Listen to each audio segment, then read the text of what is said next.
A cerâmica esmaltada nasceu no Oriente no século XII e passou ao norte de África, sendo aqui largamente desenvolvida pelos árabes.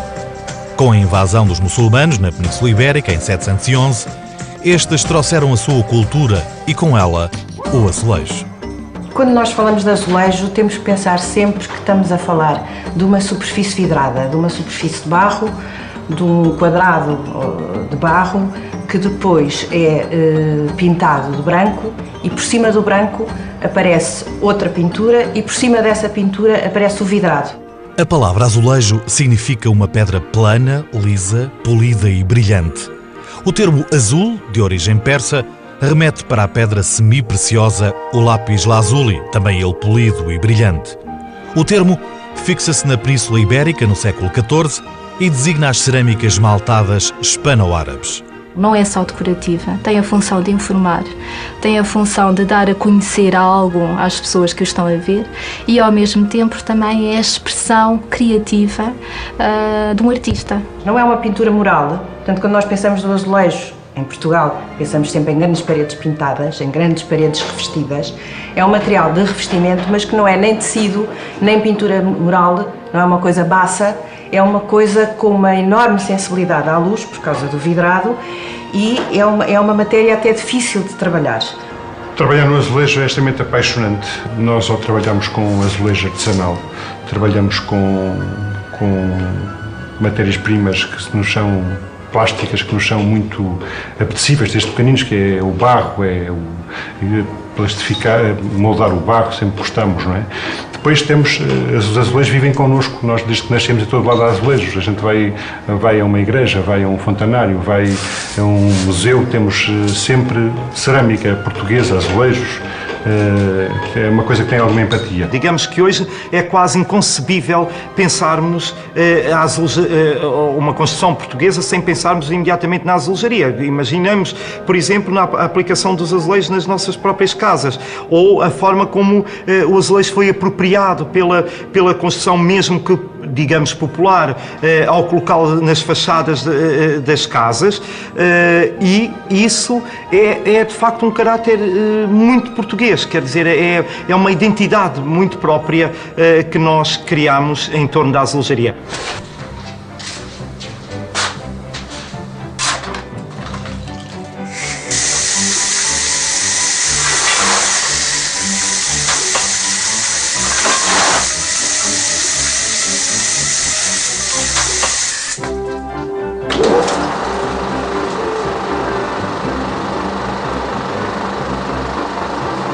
Um azulejo é feito a partir de argila pura, em que manipulamos a argila manualmente, cortamos depois a argila no formato do azulejo, pomos-lo a secar ao ar.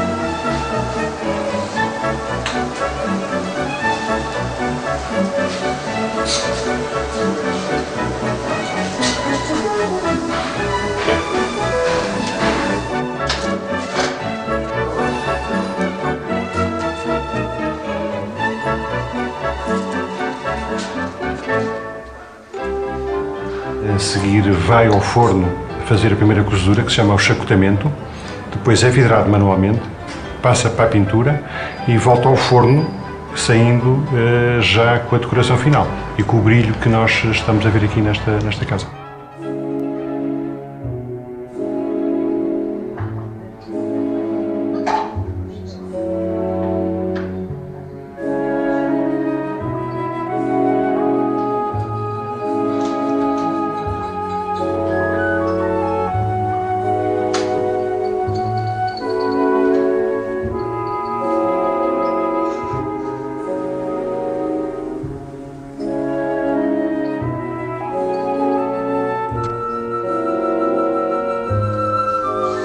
O azulejo é um material muito resistente porque há um casamento, ele é resistente quando o casamento é feliz, quando se faz bem, quando a argila e o vidro saem bem do forno com a temperatura adequada.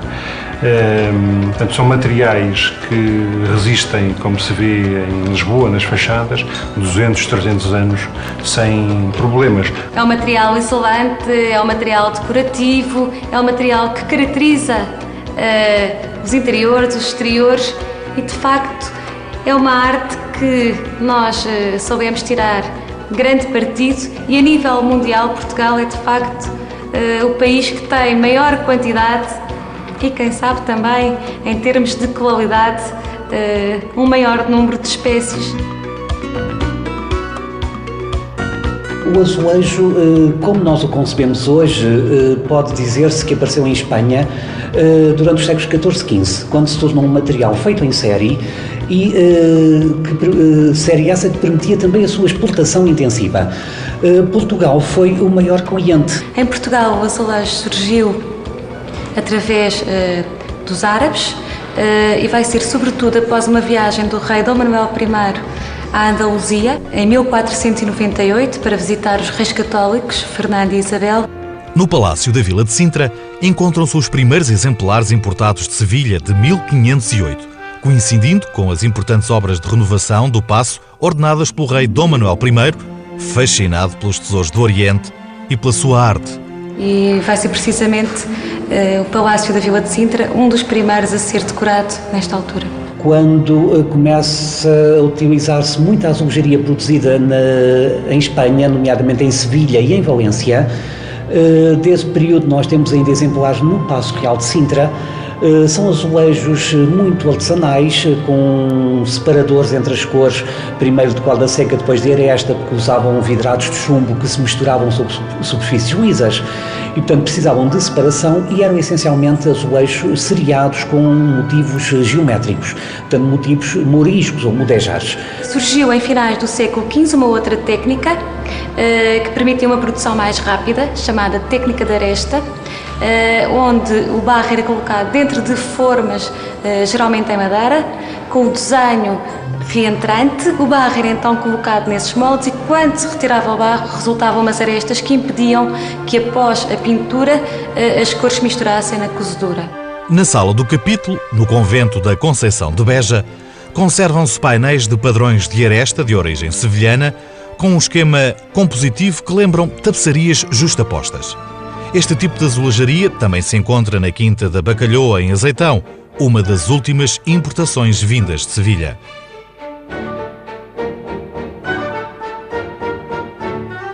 Com o Renascimento, as primeiras olarias aparecem em Lisboa e com elas um novo processo decorativo é adotado: a majólica, a pintura num azulejo liso. Em meados do século XVI há uma revolução total ao nível da cerâmica europeia. A majólica ou faiança, que tinha sido desenvolvida em Itália no século anterior, espalha-se por toda a Europa. E vários ceramistas vão se fixar na Flandres, nomeadamente em Antuérpia, de onde mais tarde alguns se espalham de novo para a Península Ibérica, nomeadamente em Talavera de la Reina, Sevilha e Lisboa. Esta técnica permitia a pintura sobre a superfície do azulejo, sobre a chacota ou barro cozido era revestido com uma camada de vidrado estanífero e a pintura era então feita por cima desta camada branca, só que as cores não se misturavam.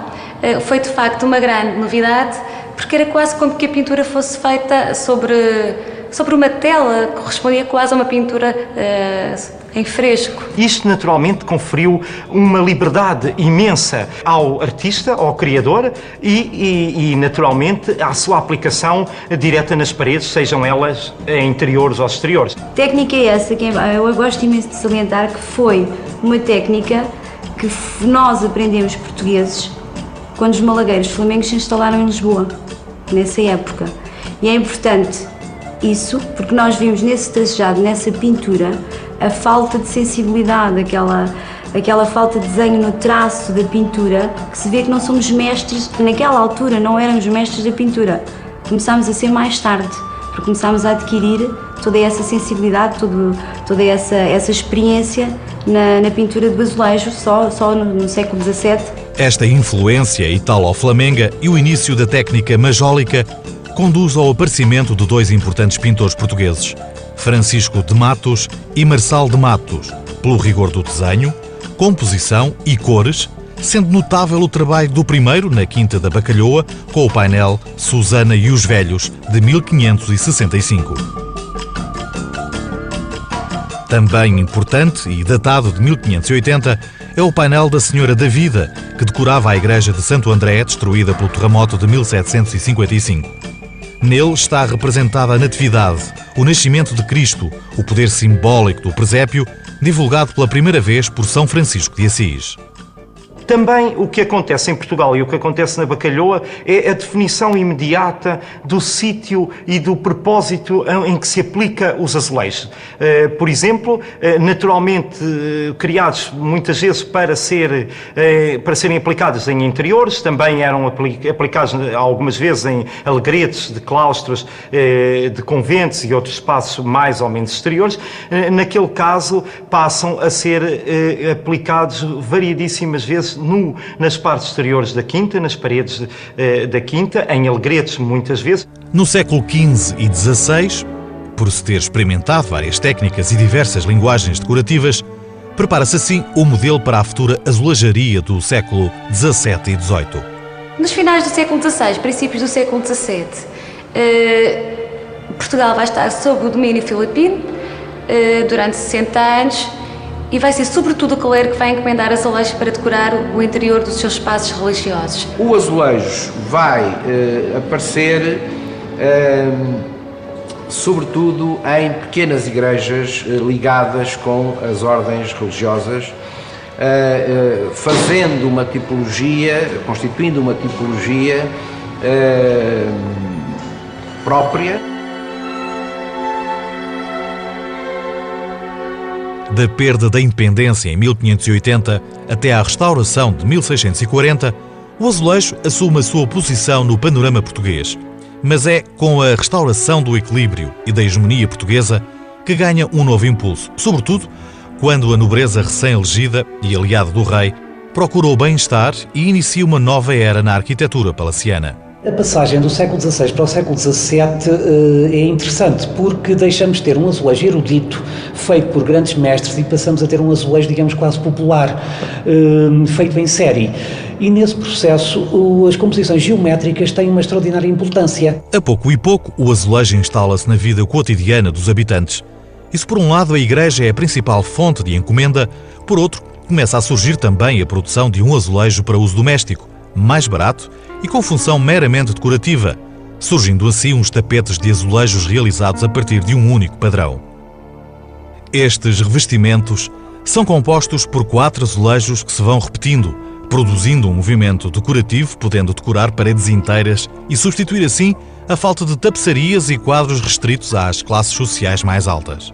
Para os espaços não se tornarem demasiado monótonos, surgiam muitas vezes frisos, cercaduras, barras que os rematavam e que então faziam com que estes painéis fizessem lembrar tapetes, tapeçarias. Tanto o xadrez simples como o xadrez com elementos separadores, portanto, a que se costuma chamar de composições enxaquetadas, e são elas que introduzem uma dinâmica diagonal na arquitetura que é extremamente importante, porque cria ritmos que se opõem às linhas dominantes da arquitetura e dessa maneira torna a arquitetura muito mais dinâmica, muito mais viva.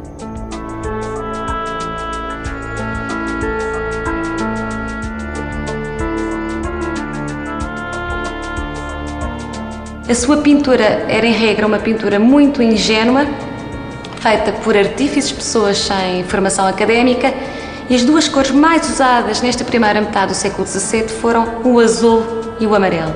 A sua criatividade não está no material em si, mas na forma como é utilizado, na forma como os azulejadores, no fundo, adaptam às paredes dos edifícios de uma maneira muito criativa, associando-lhes cercaduras, barras, frisos, outros elementos acessórios que revestem completamente a arquitetura de uma maneira extremamente criativa.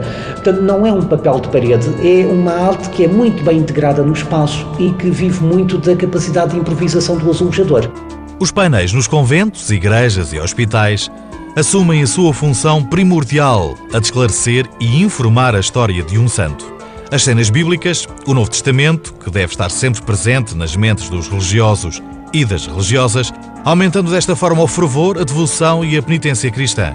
Por outro lado, Esclarecia-se o povo porque a leitura constituía uma verdadeira riqueza só acessível a alguns.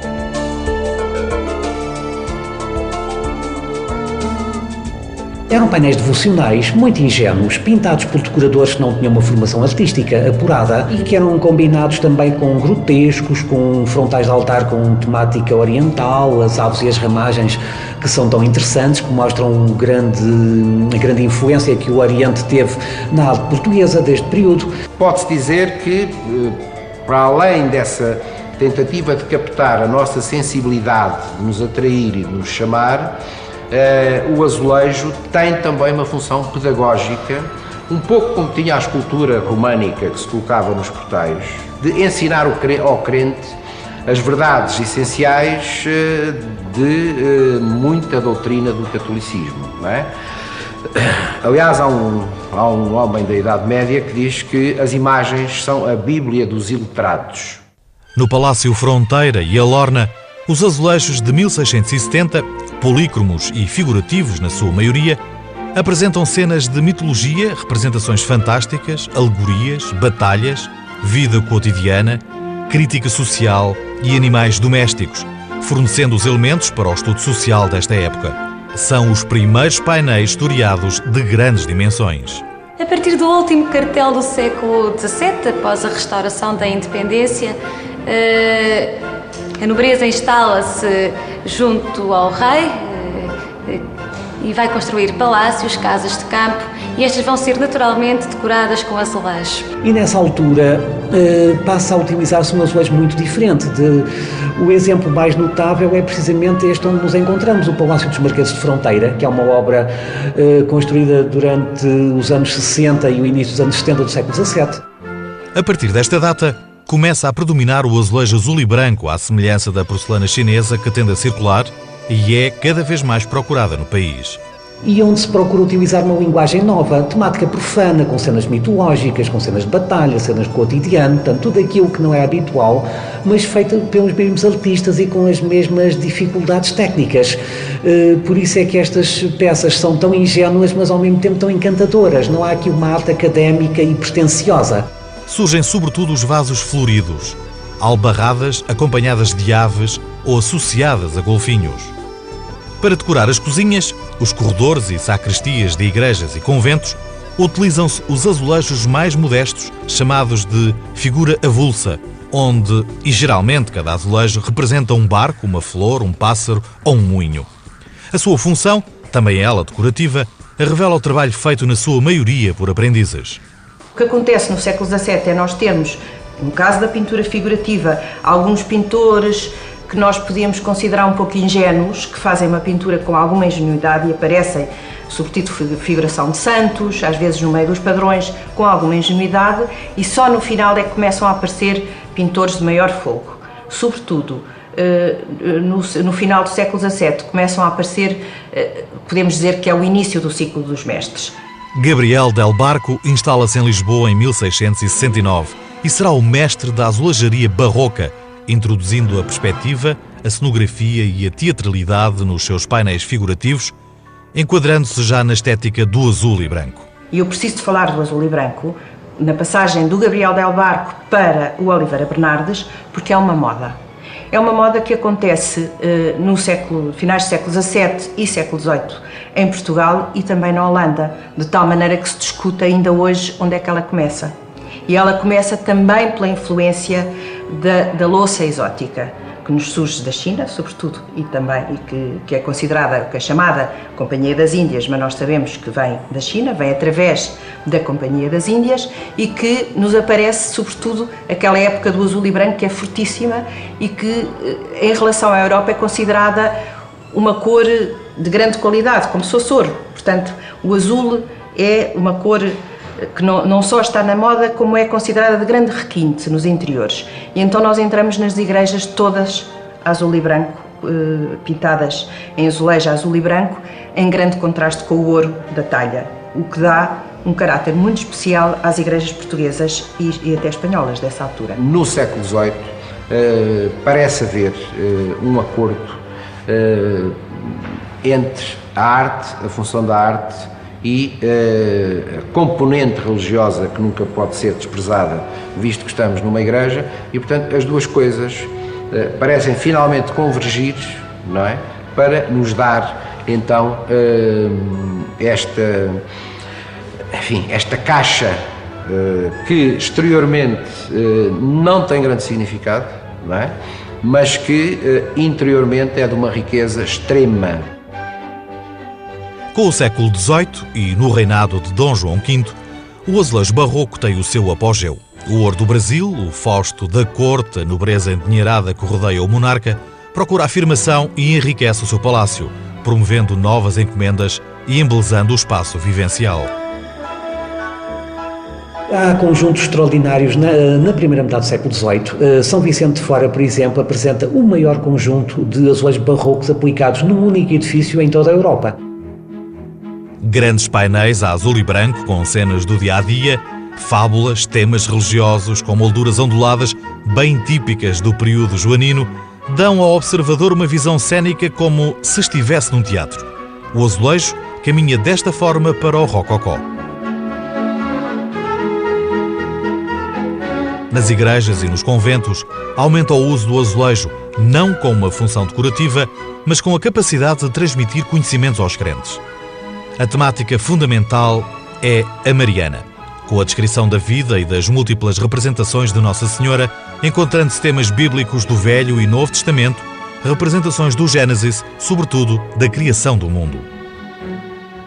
No início do século XVIII, portanto, finais do século XVII, início do século XVIII, aparece-nos uma figura muito importante, que é a figura de António de Oliveira Bernardes.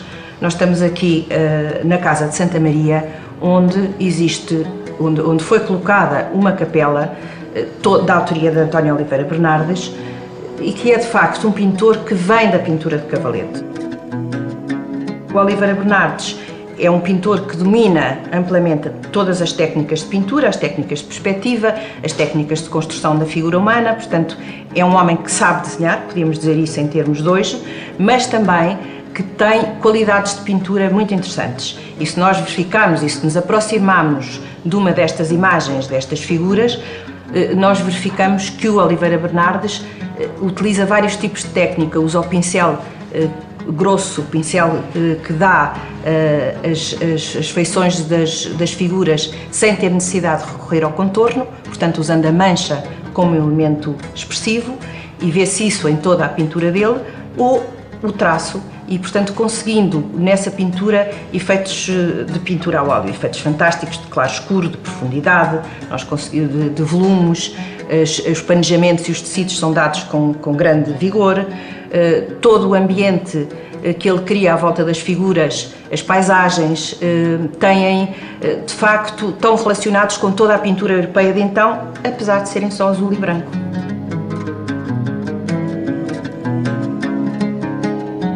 No fim do reinado de Dom João V, dá-se uma mudança de gosto, inicialmente através do chamado estilo regência e logo a seguir da introdução de elementos rococós, que em meio do século XVIII já estão completamente implantados na arte portuguesa.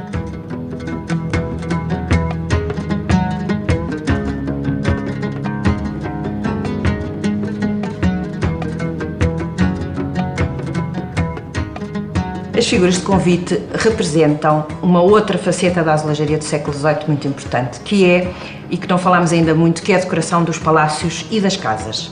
O que é que acontece? São criadas em azulejo recortado figuras em tamanho natural, normalmente vestidas em grande pompa, com trajes importantes, e até se pensou que quando se viam aquelas figuras que era o marquês ou o dono da casa, mas não, são os criados. Os criados no século XVIII estavam vestidos em grandes pompas, portanto não havia, um criado não andava miserável, senão não era para aparecer, não é verdade? O fausto emprega nas figuras correspondem à criatividade dos artistas e dos artífices que sabem ler a época e se integram nas correntes arquitetónicas de então. São as cenas bucólicas, mitológicas, de caça e guerreiras que predominam. Os concheados e as volutas que se misturam com as cercaduras recortadas. O pintor respeita a realidade e vai mais longe quando começa a pintar as primeiras paisagens de cidades.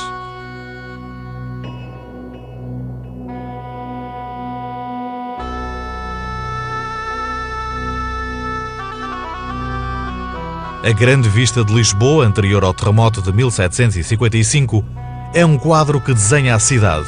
Um documento histórico e único que retrata a Praça do Comércio, o Rio Tejo, o Castelo de São Jorge e o casario labiríntico e apertado que caracteriza a capital do reino antes do fatídico 1 de novembro de 1755.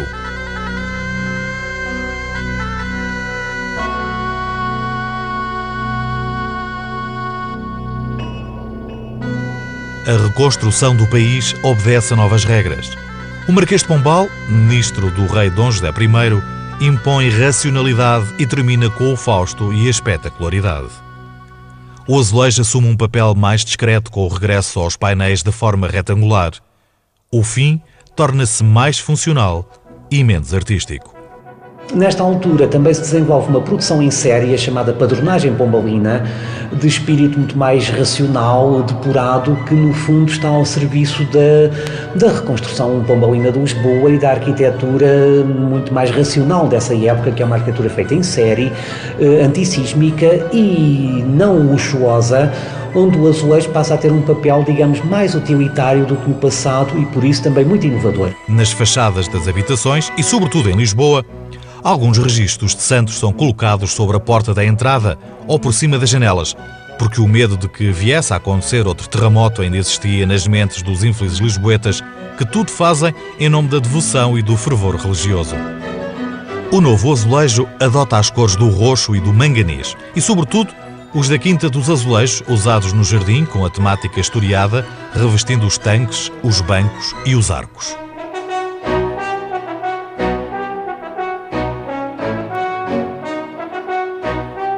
A primeira fábrica importante que aparece é a do Rato, em 1767.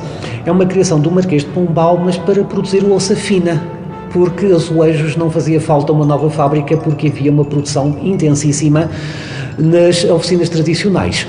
Contudo, como a louça feita no Rato era demasiado moderna para o gosto da nossa sociedade, isso contribuiu para que ela não se vendesse bem. E foi a produção de azulejo que, começada nos anos 70, que a pouco e pouco foi salvando a fábrica, que até a implantação do liberalismo teve uma produção de azulejaria neoclássica notável. O azulejo neoclássico de finais do século XVIII, já no reinado de Dona Maria I, é dominado pelo uso de linhas retas e pela falta de imaginação dos artistas portugueses, que tendem a esgotar os motivos e os temas. Marcado por uma influência vinda do Brasil e pelo advento das invasões francesas, o azulejo vira-se para o exterior e para revestir as fachadas. Com a fuga da família real para o Rio de Janeiro, a produção de azulejo em Portugal, entre 1808 e 1840, sofre uma paragem quase total. No século XIX é um período em que prolonga um pouco as ideias do século XVIII, no início. E depois, em pleno século XIX, nós encontramos sobretudo o revivalismo, que é a grande característica do século XIX. Com a Revolução Liberal, o azulejo ganha uma nova dimensão. Passa para a rua, torna-se um azulejo, digamos, democrático, usado nas fachadas dos prédios. E são fachadas que ocupam, por vezes, quilómetros de superfícies azulejadas, cuja cintilação, brilho, cores, desenhos são um contributo urbano extraordinariamente importante. O azulejo de fachada vai animar a cidade, as grandes cidades portuguesas.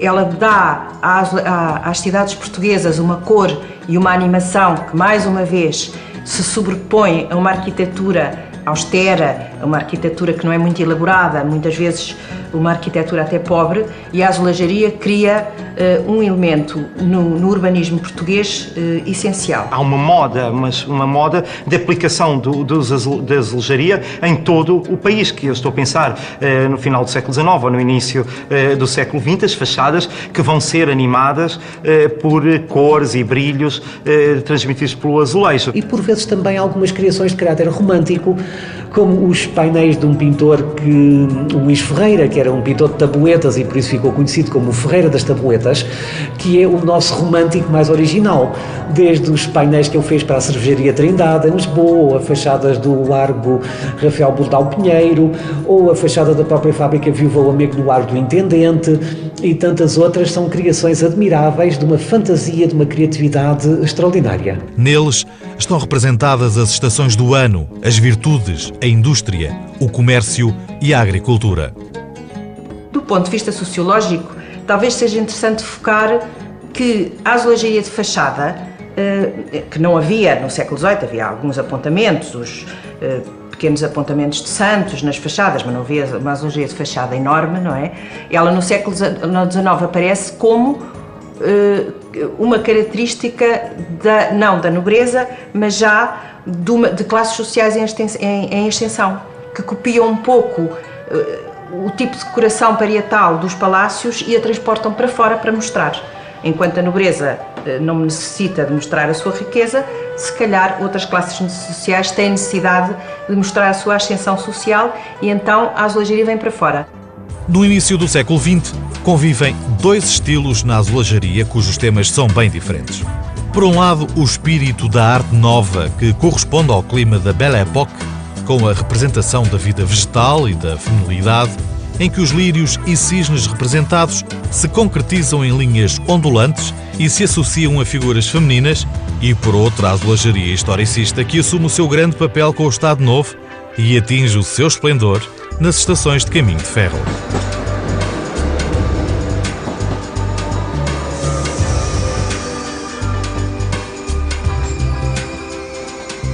O gosto romântico dá origem, já no início do século XX, a uma tendência um pouco serôdia, talvez, de azulejos à maneira antiga.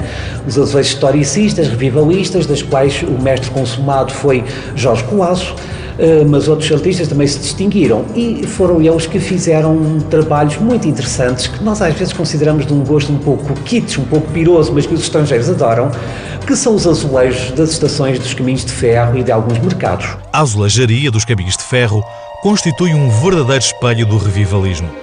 Ou seja, o reviver da história de Portugal, em que o nacionalismo é exaltado e em que se encontra a expressão máxima no pintor Jorge Colasso. Jorge Colasso trabalhava para a fábrica de Sacavém e depois Lusitana.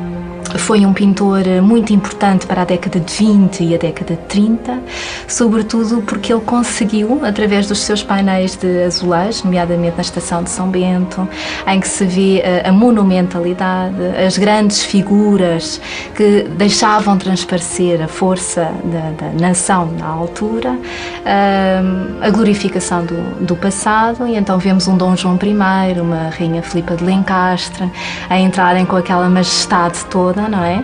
E ao mesmo tempo para guiarem também a pessoa, o viajante, que está a apanhar o comboio, neste caso. Ora, é uma estética quase bilhete postal. São as vistas e as tradições locais, muitas vezes feitas a partir de fotografias, como por exemplo em Vila Franca de Xira, ou em Aveiro, ou em muitas outras estações, ou em mercados como por exemplo o de Santarém, onde no fundo nós temos documentos etnográficos muito interessantes sobre as regiões, sobre as tradições dessas épocas, sobre os monumentos locais.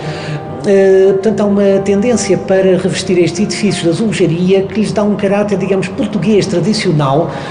Não será muito moderno, mas é extremamente saboroso e é uma das marcas da nossa azulejaria, precisamente o papel que os azulejos desempenham nesses edifícios. Jorge Colasso foi também muito importante na estação de Vila Franca de Xira, onde ele associou não só a história, mas aí principalmente os costumes portugueses.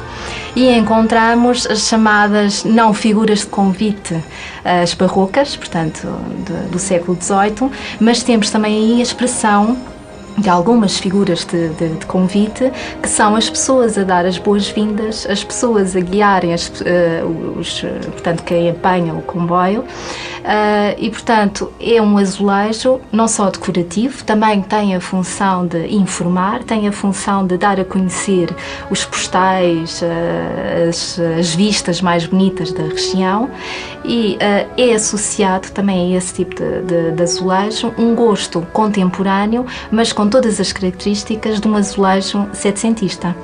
Portanto, tem também as figuras recortadas, as molduras cheias de volutas, o azul que se mistura com o amarelo, com o branco.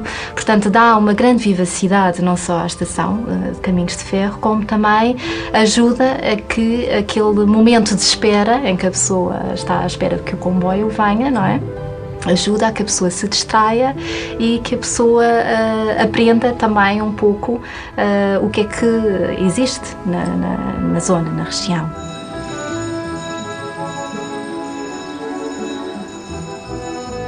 A partir de 1940, o Estado Novo não contempla o azulejo nas fachadas dos prédios e exclui-o da decoração.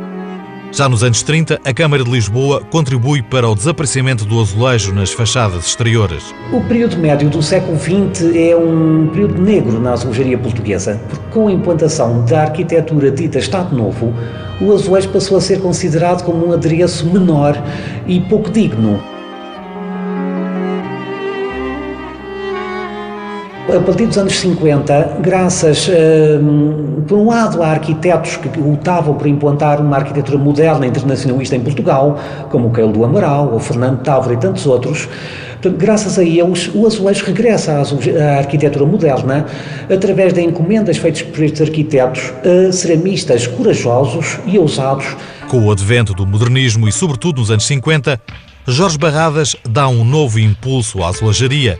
Foi dos primeiros pintores a experimentar a liberdade nos materiais cerâmicos, nas tintas e técnicas. Mas uma nova geração de pintores, saídos dos mais recentes congressos internacionais e com ideias mais vanguardistas e modernistas, imprimem um novo significado na arte da azulejaria, atribuindo um sentido mais artístico e procurando uma maior integração com a arquitetura. Mas o que interessa focar, sobretudo, são as figuras que passam de umas áreas para as outras. Portanto, as figuras que vêm de outras áreas da decoração, da pintura e que se dedicam à azulejaria. E, sobretudo, é preciso falar de Barradas. Barradas é um pintor interessante, é um ilustrador importantíssimo no início do século XX e que a certa altura começa a dedicar-se à azulejaria portuguesa.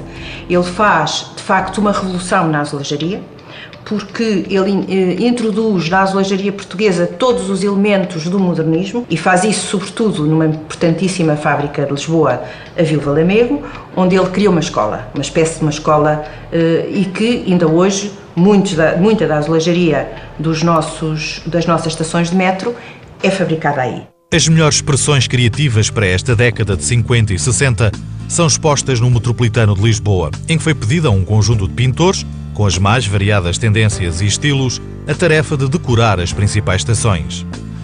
A partir de 1959, o Metropolitano de Lisboa vai encomendar painéis de azulejos para as suas estações à pintora Maria Keilo e a partir de então, até aos dias de hoje, as nossas estações começam a ser dinamizadas, decoradas, ganham uma nova frescura com azulejos de muitos pintores e artistas contemporâneos. As obras do metro tiveram o seu início em 1955 e merece destaque a obra de Maria Keilo na Estação dos Anjos, Socorro, Roma e Rossio, com azulejos geométricos não figurativos, porque esse é um dos requisitos nas encomendas, em que de uma forma discreta mistura o antigo com o moderno, criando padrões de cor e de movimento, com efeitos decorativos e assumindo a plena consciência da integração do espaço em si. O que temos é mais o abstrato, os padrões geométricos, mas ao mesmo tempo há também uma liberdade nesses mesmos artistas em recriarem, em comporem imagens que dão movimento, nomeadamente Maria Keilo, com o seu painel na Avenida Infante Santo, onde está exposto o mar, onde está exposto o pescador com a criança, quer dizer, tudo aquilo ondula e ao mesmo tempo a preocupação de conciliar a azulejaria com a arquitetura. Portanto, quando se vê a escadaria, não é? Em que há um movimento, quase parece que está também projetado num azulejo. De facto, esse tipo de azulejaria geométrico, figurativo e o abstracionismo é uma das características que existe na década de 50 e de 60. Portanto, há liberdade. Neste caso aqui pode não ter tanta função de informar, pode ter mais a função da inspiração que o artista tem. daquilo que deseja, aquilo que anseia, não é? E, portanto, é mais a expressão da arte, a expressão da inspiração e da criatividade de cada um. Assiste-se em alguns artistas a uma preocupação em conciliar a arquitetura com a azulejaria, mas em outros há uma total ausência de articulação. Existe sim uma variedade de critérios e de opções entre o antigo e o novo, entre o figurativo, o geométrico e o abstracionismo entre texturas e cores. Cecília de Sousa e Rogério Ribeiro privilegiam o abstrato, bem como João Abel Manta e o seu magnífico painel de 3.300 metros quadrados na Avenida de Ceuta, uma malha quadrangular que alterna entre faixas de pintura lisa e o desenho abstrato. A arte do azulejo impõe-se em edifícios públicos, em cafés e na rua. A partir de 1988, com a expansão da rede do metro, novas estações surgem e com elas novas obras, com relevo para Vieira da Silva com a estação da Cidade Universitária e Júlio Pomar na estação do Alto dos Moinhos, em que o pintor retrata Camões, Bocage, Almada Negreiros e Fernando Pessoa, verdadeiros cultos e génios da cultura portuguesa. A azulejaria é sempre uma fonte de inspiração, em que todos os elementos acabam por ser compostos e todos eles funcionam. Portanto, temos o exemplo de duas figuras de convite na estação do Campo Grande, de duas figuras que brincam entre si, que ao mesmo tempo olham para nós, se refletem em nós e têm a mesma função. Portanto, elas também acompanham, elas também guiam, elas também decoram e ao mesmo tempo brincam entre si como expressão criadora e criativa do artista plástico.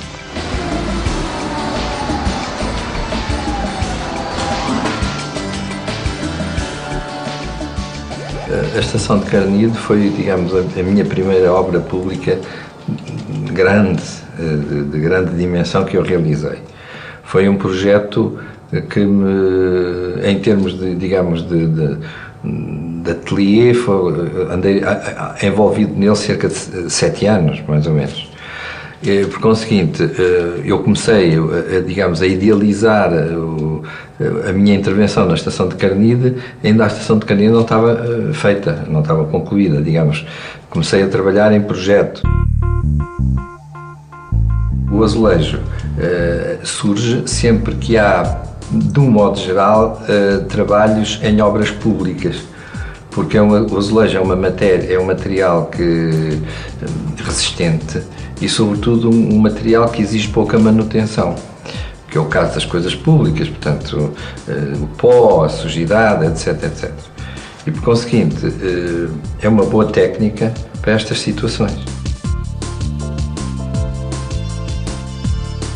O azulejo acompanha desde sempre a cultura e a arte portuguesa, até mesmo no grande acontecimento da projeção internacional, a Expo 98, a última exposição mundial do século XX, em que se verifica, mais uma vez, a persistência portuguesa pelo gosto e pelo uso de monumentais revestimentos cerâmicos.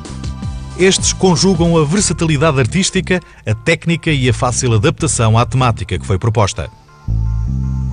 Assim, na renovada zona oriental da cidade e com a exposição, é desenhado para o cenário e por Ivan Kermaev um painel em que figuram enormes animais marinhos criando o efeito do azulejo de padrão. De Martins Correio, estão expostos na Torre Vasta Gama 3 painéis alusivos à viagem de Vasta Gama à Índia, com a representação do povo, da fé, das forças da terra e do mar. Podemos também pensar no Cisa Vieira e no Pavilhão de Portugal e na importância que a azulejaria teve, uma azulejaria monocromática, na definição do Pavilhão de Portugal. Portanto, eu penso que com esta presença do maior arquiteto português da atualidade, nós podemos fechar, portanto, este tema da azulejaria portuguesa, ou o que nós podemos esperar da azulejaria portuguesa. É uma arte que pode ficar registada durante muitos, muitos, muitos anos. E podemos constatar, por exemplo, o Palácio da Vila de Sintra, que tem azulejo desde há 500 anos até aos nossos dias.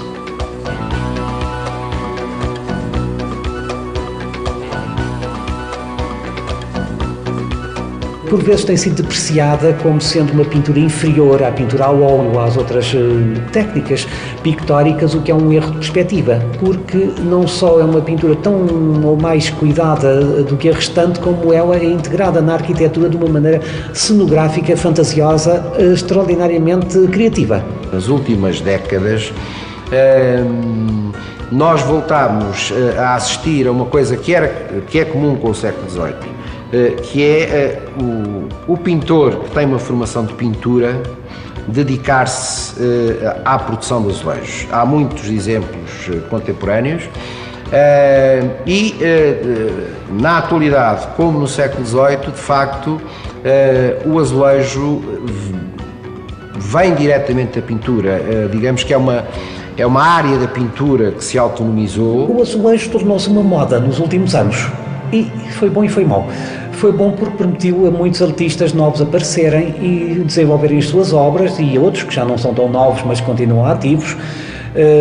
Corbin Lapa, de uma geração, digamos, que vem desde os meados do século, Eduardo Neri e muitos outros de uma geração um pouco mais recente. Mas o que teve talvez de inconveniente foi este facto de se tornar moda, foi que também muita gente que não sabe o que é azulejo passou ou a encomendá-lo ou a fazê-lo, e por vezes com resultados talvez um pouco negativos, porque o azulejo tem uma linguagem própria, nem todos os artistas, digamos, são obrigados a saber utilizá-la, mas muitas vezes nota-se que há obras que não são pensadas para azulejo e que não é no azulejo que elas resultam melhor. As encomendas feitas a outros artistas plásticos portugueses que não habituados a esta técnica, naturalmente não a usam nas suas diversas potencialidades, nem tampouco na aplicação ideal que esses azulejos poderão ter, quer em termos arquitetónicos, quer em termos estéticos. Digamos que isto é alguma crítica, alguma produção artística feita sobre azulejo, que usa apenas o azulejo como suporte e não como uma mais-valia para a sua própria técnica ou para a sua própria criação artística, e penso que isso seria sim um conselho que se poderia dar às gerações futuras, aos criadores futuros, é que antes de usarem a azulejaria e o azulejo como suporte para as suas criações artísticas, que o façam pensando na tradição portuguesa e que, portanto, se informem antes de como é que a azulejaria foi aplicada em Portugal, que essa tradição é riquíssima e é uma tradição absolutamente livre e onde é possível alcançar mais-valias extraordinárias para a sua própria criação artística.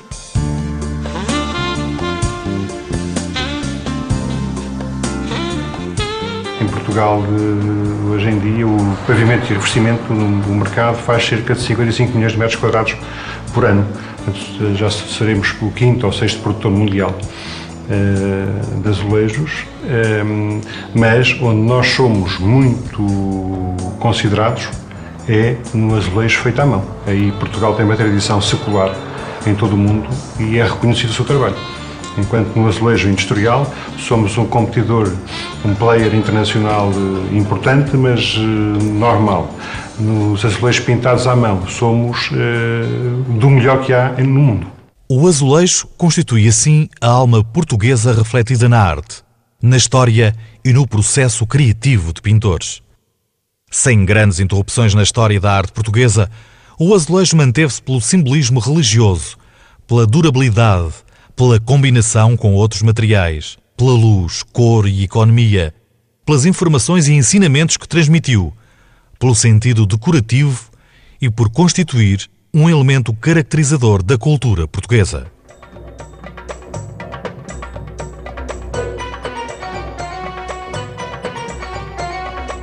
Quando o azulejo deixa de ser moderno para passar a ser uma imitação, torna-se uma caricatura.